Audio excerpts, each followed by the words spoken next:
ناظرین، اللہ تبارک و تعالیٰ نے روزہ داروں کی مخصوص قدردانی کے لیے جنت میں داخل کرنے کے لیے ایک دروازہ مخصوص کر رکھا ہے جس کا نام باب ریان ہے، جو صرف روزہ داروں کے لیے کھولا جائے گا۔ حضرت سہل بن سعد رضی اللہ تعالیٰ عنہ سے مروی ہے کہ حضور نبی علیہ السلام نے ارشاد فرمایا، روزہ داروں کے لیے جنت میں ایک ایسا دروازہ ہے جسے ریان کہتے ہیں، اس میں روزہ داروں کے سوا کوئی نہیں جائے گا۔ جب اس میں آخری شخص داخل ہوگا تو وہ دروازہ بند کر دیا جائے گا۔ جو شخص وہاں داخل ہو گیا وہ اس کے پانی کو پیے گا، اور جس نے ریان کا پانی پی لیا وہ کبھی پیاسا نہیں ہوگا۔ جنت کے باب ریان کے متعلق نبی اکرم صلی اللہ علیہ وسلم نے مزید یہ ارشاد فرمایا۔ حضرت سہل رضی اللہ تعالیٰ عنہ روایت کرتے ہیں کہ رسول اللہ صلی اللہ علیہ وسلم نے فرمایا، جنت کا ایک دروازہ ہے جس کا نام ریان ہے، قیامت کے دن اس دروازے سے روزہ داروں کے سوا اور کوئی داخل نہیں ہو سکے گا۔ کہا جائے گا کہ روزہ دار کہاں ہیں؟ اس پر لوگ کھڑے ہو جائیں گے، اس دروازے سے ان کے سوا کوئی داخل نہیں ہوگا۔ جب وہ داخل ہو جائیں گے تو اسے بند کر دیا جائے گا اور اس میں اور کوئی داخل نہیں ہو سکے گا۔ حضرت سہل رضی اللہ تعالیٰ عنہ بیان کرتے ہیں کہ رسول اللہ صلی اللہ علیہ وسلم نے فرمایا، جنت میں 8 دروازے ہیں، ان میں سے ایک دروازے کا نام ریان ہے جس سے صرف روزہ دار ہی داخل ہوں گے۔ ریان کا لفظ ری سے ماخوذ ہے جس کے معنی بہت سیراب کرنے والا ہے، یعنی روزہ دار جب اس دروازے سے جنت میں داخل ہوں گے تو ان کے لیے وہاں بے شمار کھانے پینے کی نعمتیں ہوں گی جہاں وہ جی بھر کر کھائیں گے، اور ان کا یہ خصوصی اعزاز روزہ رکھنے سے ہوگا۔ ناظرین، بعض مقامات کو اللہ تعالیٰ کے ہاں تقدس کا شرف حاصل ہے، اور اس مقام پر رہ کر عبادت کرنا یعنی نماز، روزہ اور یاد الہی میں مصروف رہنا دوسرے مقامات کی نسبت زیادہ درجہ رکھتا ہے اور زیادہ ثواب حاصل ہوتا ہے۔ چنانچہ شہر مکہ میں روزہ رکھنے کے خصوصی ثواب کے بارے میں حضرت عبداللہ ابن عباس رضی اللہ تعالیٰ عنہ سے روایت ہے کہ رسول اللہ صلی اللہ علیہ وسلم نے فرمایا، جس نے رمضان المبارک کو مکہ مکرمہ میں پا لیا اور اس نے اپنی طاقت کے مطابق روزہ رکھا اور قیام کیا تو اس کو دوسری جگہ کے اعتبار سے اس جگہ 1,00,000 رمضان گزارنے کا ثواب ملتا ہے، اور ہر ایک دن کے بدلے میں ایک غلام آزاد کرنے کا ثواب ملتا ہے۔ اسی طرح ہر ایک رات کے بدلے میں ایک غلام آزاد کرنے کا ثواب ملتا ہے، اور ہر ایک دن کے بدلے میں اللہ تعالیٰ کی راہ میں ایک سواری دینے کا ثواب ملے گا، اور ہر ایک رات اور دن کے بدلے میں اس کو نیکیاں ہی نیکیاں ملیں گی۔ مقامات مقدسہ میں سب سے زیادہ فضیلت اور حرمت شہر مکہ کو حاصل ہے، جس میں اللہ رب العزت کا گھر ہے، رسول اللہ صلی اللہ علیہ وسلم کا آبائی شہر ہے، جس وجہ سے وہ سب سے افضل مقام ہے۔ خانہ کعبہ کے بعد مسجد نبوی اور مدینہ منورہ کو وہ بزرگی اور شہرت حاصل ہے جو کسی دوسرے مقام کو حاصل نہیں۔ ان دونوں مقامات کے علاوہ بیت المقدس بھی مقدس مقامات میں شامل ہے۔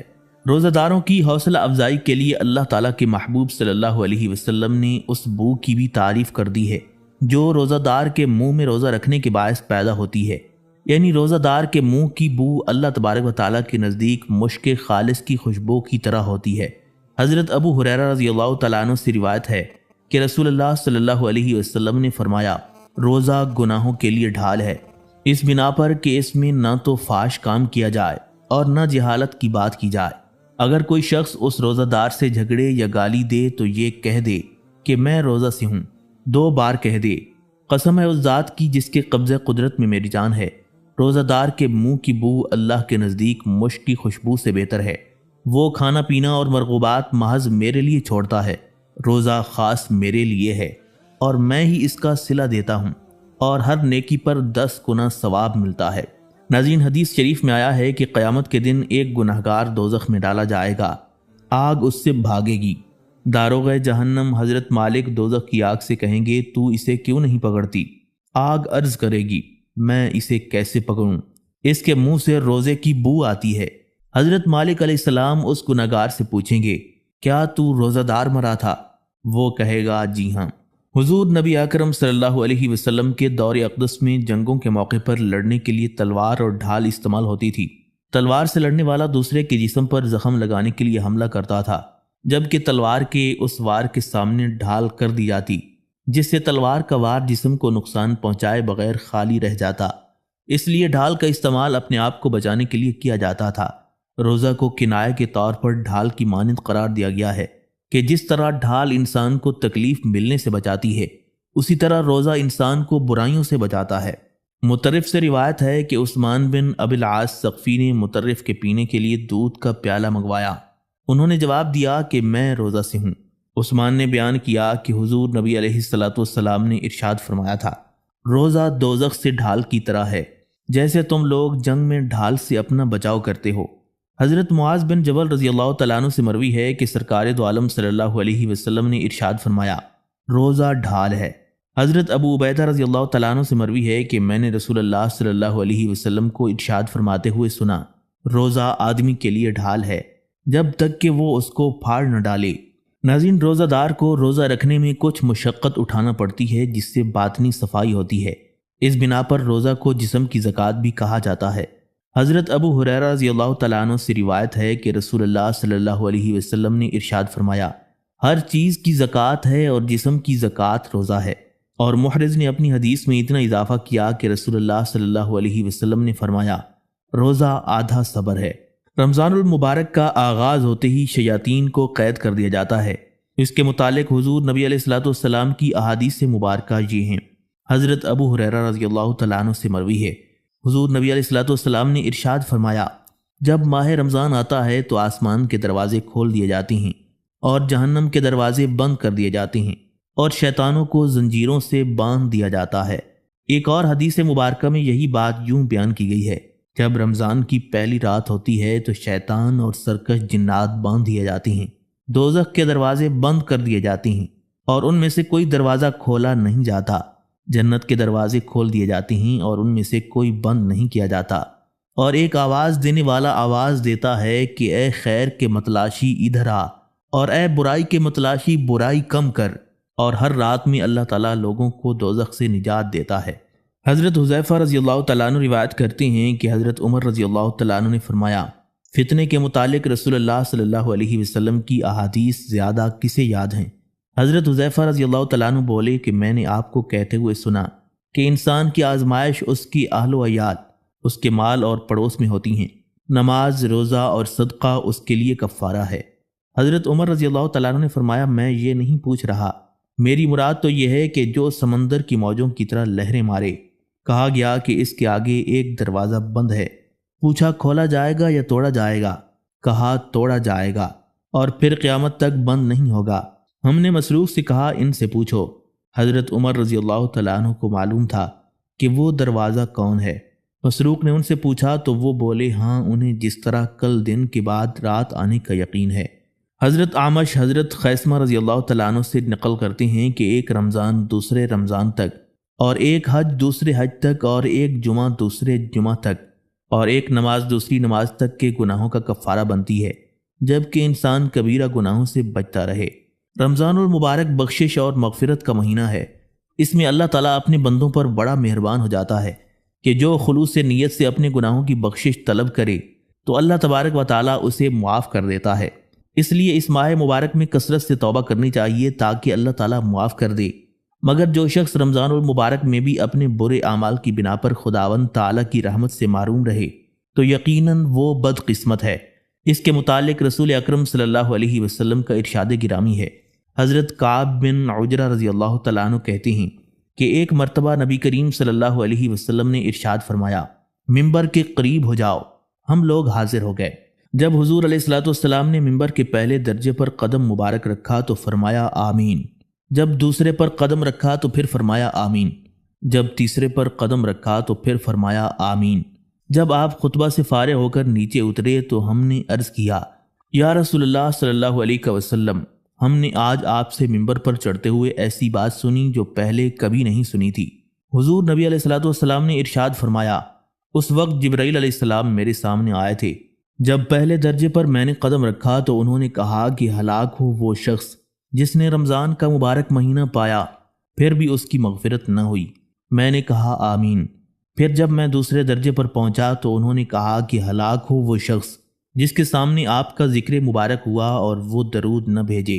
میں نے کہا آمین۔ جب میں تیسرے درجے پر چڑھا تو انہوں نے کہا ہلاک ہو وہ شخص جس کے سامنے اس کے والدین یا ان میں سے کوئی ایک بڑھاپے کو پائیں اور وہ اس کو جنت میں داخل نہ کروائیں۔ میں نے کہا آمین۔ ناظرین، قرآن مجید کو پڑھنا اور پھر اس پر عمل کرنا اور رمضان المبارک کے روزے رکھنا یوم آخرت میں نجات کا ذریعہ بنیں گے۔ لہٰذا قرآن اور روزہ ہمارے لیے باعث شفاعت ہیں۔ حضرت عبداللہ ابن عمر رضی اللہ تعالیٰ عنہ روایت کرتے ہیں کہ رسول اللہ صلی اللہ علیہ وسلم نے ارشاد فرمایا، روزہ اور قرآن بندے کی شفاعت کریں گے۔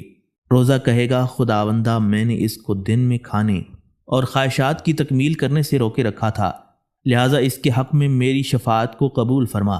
قرآن مجید کہے گا کہ میں نے اس کو رات میں سونے سے روکے رکھا، اس کے حق میں میری شفاعت کو قبول فرما، لہٰذا ان دونوں کی شفاعت کو قبول کر لیا جائے گا۔ رمضان المبارک کی آخری رات کو روزے رکھنے کا فریضہ پایا تکمیل کے مراحل میں داخل ہو جاتا ہے تو اللہ تعالیٰ اس ماہ کے روزے رکھنے کی وجہ سے امت مسلمہ کے گناہ معاف فرما دیتا ہے، جو آخرت میں بخشش کا ذریعہ بن جائے گا۔ اس کے متعلق حضور نبی علیہ الصلوۃ والسلام کا فرمان یہ ہے۔ حضرت ابو ہریرہ رضی اللہ تعالیٰ عنہ سے روایت ہے کہ رسول اللہ صلی اللہ علیہ وسلم نے فرمایا، رمضان کی آخری رات کو امت کی بخشش کی جاتی ہے۔ لوگوں نے دریافت کیا، کیا بخشش کی وہ رات لیلۃ القدر ہے؟ تو حضور علیہ الصلوۃ والسلام نے فرمایا، نہیں، لیکن کام کرنے والے کو جب وہ کام مکمل کر لیتا ہے تو محنت کا حق دیا جاتا ہے۔ ناظرین، رات کے پچھلے پہر نماز فجر کی اذان سے پہلے روزہ رکھنے کی نیت سے کھانے پینے کو سحری کہا جاتا ہے۔ صبح ہونے سے ذرا پہلے وقت کو سحر کہا جاتا ہے، اسی نسبت سے قبل از صبح کے کھانے کو سحری کہا گیا ہے۔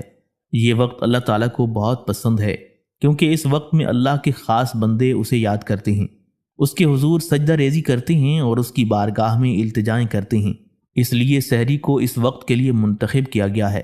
یہ وقت حضور نبی اکرم صلی اللہ علیہ وسلم کو بھی بہت پسند تھا۔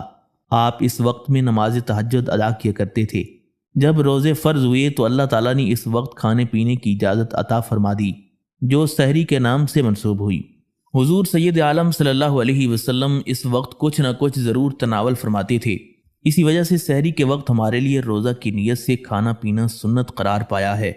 قرآن مجید فرقان حمید میں سحری کے بارے میں اللہ تعالیٰ نے فرمایا ہے، اور تم کھاؤ اور پیو یہاں تک کہ صبح کی سفید دھاری سیاہ دھاری سے ظاہر ہو جائے، پھر رات تک روزے کو پورا کرو۔ اس آیت مبارکہ کے مطابق اللہ تعالیٰ نے مسلمانوں کو سحری کھانے کی اجازت دی اور اس کا وقت صبح صادق سے سفیدی ظاہر ہونے تک مقرر کیا، کیونکہ صبح ہونے سے پہلے صبح کی سفیدی مشرق میں ایک باریک دھاگے کی مانند نمودار ہوتی ہے۔ اس دھاری دار سفیدی کے ظاہر ہونے سے رات کی سیاہی بھی دھاری کی طرح دکھائی دیتی ہے۔ سفید دھاری ظاہر ہونے کا مطلب رات کی سیاہی سے روشنی کا ظاہر ہونا ہے، جسے پاؤ پھٹنا بھی کہا جاتا ہے۔ سحری کرنا بڑی فضیلت والا کام ہے۔ اس کی فضیلت کے بارے میں حضور نبی علیہ الصلوۃ والسلام ارشاد فرماتے ہیں، سحری کھاؤ کیونکہ سحری کھانے میں برکت ہے۔ حضور سید عالم صلی اللہ علیہ وسلم نے فرمایا ہے، جماعت میں، سریت میں اور سحری کھانے میں برکت ہے، یعنی یہ تینوں چیزیں باعث برکت ہیں۔ نسائی شریف کی حدیث میں حضور نبی علیہ الصلوۃ والسلام کا یہ فرمان موجود ہے، صبح کا کھانا اپنے اوپر لازم کر لو کیونکہ صبح کا کھانا مبارک ہے۔ سحری کے وقت کھانا کھانا فرض نہیں بلکہ مستحب ہے۔ رسول اللہ صلی اللہ علیہ وسلم سحری کے وقت کھانا کھایا کرتے تھے، اس لیے آپ کی پیروی میں ہر مسلمان کے لیے بہتر ہے کہ وہ سحری کرے۔ اگر کوئی ارادتاً سحری کو روزہ کا حصہ سمجھ کر نہیں کھاتا تو وہ نبی علیہ الصلوۃ والسلام کے قول و فعل کے خلاف ہے۔ سحری کے وقت روزہ رکھنے کے لیے میانہ روی سے کھانا چاہیے، نہ تو اتنا زیادہ کھایا جائے کہ سارا دن طبیعت بوجھل رہے، اور نہ ہی اتنا کم کھائے کہ شدت بھوک کے باعث اس کے لیے روزہ نبھانا مشکل ہو جائے۔ اگر سحری کے وقت کچھ کھانے کو دل نہیں چاہتا تو کھجور یا پانی پی لیا جائے تو بھی سحری کا ثواب مل جائے گا، کیونکہ اس طرح سنت نبوی پوری ہو جاتی ہے۔ حضرت زید بن ثابت رضی اللہ تعالیٰ عنہ سے روایت ہے کہ ہم نے رسول اللہ صلی اللہ علیہ وسلم کے ساتھ سحری کھائی، پھر آپ نماز کے لیے کھڑے ہو گئے۔ حضرت انس کہتے ہیں کہ میں نے پوچھا، اذان اور سحری میں کتنا وقفہ ہوتا تھا؟ کہنے لگے کہ 50 آیات کے پڑھنے کے برابر۔ حضور نبی اکرم صلی اللہ علیہ وسلم نے سحری کے وقت کھجوریں تناول فرمائیں۔ اس کے متعلق حدیث مبارکہ یہ ہے، حضرت انس بن مالک رضی اللہ تعالیٰ عنہ سے مروی ہے کہ حضور سید عالم صلی اللہ علیہ وسلم نے سحری کے وقت مجھ سے فرمایا، اے انس، میں روزہ رکھنا چاہتا ہوں اور مجھے کچھ کھلاؤ۔